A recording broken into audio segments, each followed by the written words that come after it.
Çingiz Mustafayev zirvəsinə qalxan ayinçilər geri qayıdıb. Söhbət milli qəhrəman telereportyor Çingiz Mustafayevin ad günü ərəfəsində onun adını daşıyan zirvəni ayinçilərin ənənəvi ziyarətindən gedir. Natiq Nailoğlu 3 gün əvvəl yola çıxan həmkarlarımızı yola saldığı kimdə qaydanda qarşılayıb.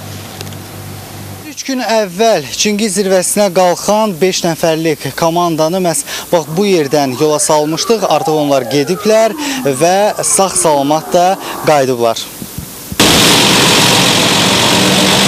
Tufandağ silsiləsində dəniz səviyyəsindən 40.062,8 metr hündürlükdə yerləşən Çingiz Mustafayev zirvəsini ziyarət etmək üçün komanda üzvlərinə 2 gün vaxt lazım olub.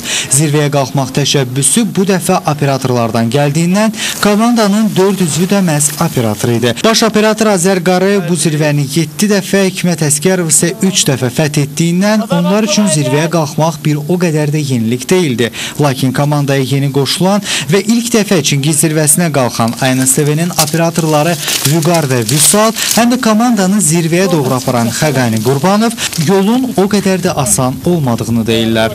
Çətin idi, əlbəttə çətin idi. Əsas nə idi? Əsas həyəcan idi.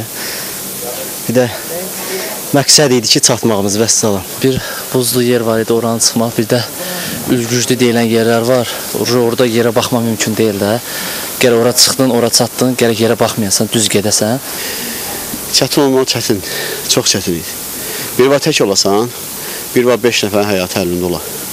O barədə çətinlikdir. Bundan əvvəl Çingiz Mustafayev zirvəsini 6 dəfə fəth etməsinə baxmayaraq, baş operator Azər Qarayev bu dəfəki ziyarətin tamamilə fərqli olduğunu deyir.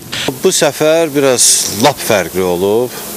Biz belə biraz çətin marşrut seçdik ki, uşaqlar da hiss eləsinlər ki, bu zirvə nə olan şeydir.